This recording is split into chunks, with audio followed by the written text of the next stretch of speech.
A body is projected horizontally from the top of a building of height h. Velocity of projection is u. Find the time it will take to reach the ground. Horizontal distance from the foot of building where it will strike the ground. Velocity with which the body reach the ground. Question क्या है? A body is projected horizontally from the top of building. ये building का top है, height H है, यहाँ से horizontally project किया गया है, तो ट्रैजेक्टरी कैसी होगी? ऐसी हम बता चुके हैं, पैराबोलिक होती है। और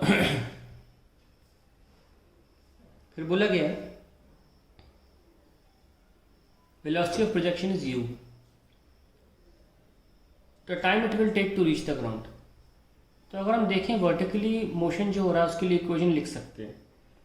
यहाँ पे मान लीजिए 0 0 है, यहाँ पे -h, x ऐसे लिख सकते हैं ना कोऑर्डिनेट्स।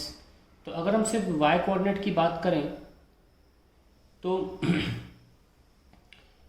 सिर्फ y डायरेक्शन में यानी कि वर्टिकल डायरेक्शन में जो वेलोसिटी है वही ली जाएगी इनिशियली। बाद में तो है वेलोसिटी, दोनों है, ये तो हमेशा चेंज, ये तो कभी चेंज होगी भी नहीं, ये इंक्रीज होती चली जाएगी। कम थी, थोड़ी देर बाद ज़्यादा हो गई और फाइनली सबसे ज़्यादा ग्राउंड पर होगी। पर इनिशियली तो वेलोसिटी नहीं है ना, और इस इक्वेशन में हम इनिशियल वेलोसिटी लिखते हैं, ऐसा ना। तो हमारा जो हाइट का फॉर्मूला है वो ये आ जाता है, half g t square, the time it will take to reach the ground. तो टाइम आ जाता है 2h/g square root. This is the first answer. Now second part is horizontal distance from foot of building where it will strike the ground. तो हमें x निकालना है। Second part के लिए हमें x निकालना है, x बराबर स्पीड इनटू टाइम। अब क्योंकि इस दिशा में प्रोजेक्टाइल में कभी एक्सेलरेशन नहीं होता जब तक कि वो इंक्लाइंड प्लेन पर रहा हो, तो u तो हमें दिया हुआ है और टाइम की जगह हम ये लिख सकते हैं। इसलिए हम यहाँ पे इक्वेशन कौन सी लगाते हैं? डिस्टेंस स्पीड इनटू टाइम, वो 7th 8th वाली क्लास वाली इक्वेशन जिसमें एक्सेलरेशन नहीं हुआ करता था, तो हम यही लगाते थे।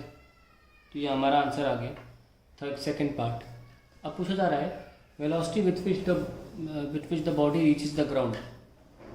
ना बॉडी जब रीच करती तो इस तरीके से टकराती ज़मीन पर, तो इस वेलोसिटी के दो कॉम्पोनेंट हैं, एक तो ये वाला और एक नीचे वाला। ये वाला तो यू ही रहेगा क्योंकि ये कभी चेंज नहीं होता, और ये वाला चेंज होगा v equals to u plus g t. तो ये जी टी आ गया।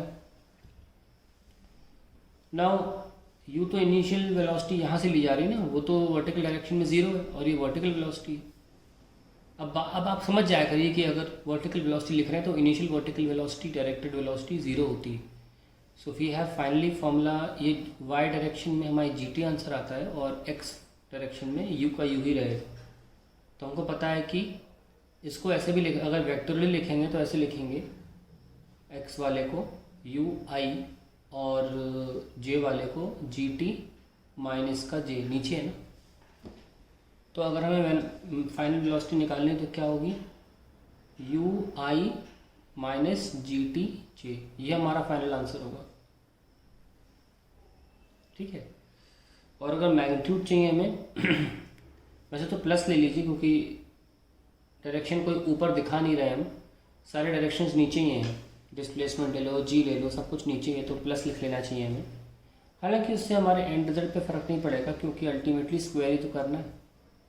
तो ये बहुत इंपॉर्टेंट एक्सप्रेशन है। जब प्रोजेक्टाइल से किसी हाइट से बॉल नीचे गिरती है तो ये फाइनल वेलोसिटी का एक्सप्रेशन होता है, u² plus g t whole square plus square root. तो ये 3 आंसर्स आपके आ गए पहले क्वेश्चन के।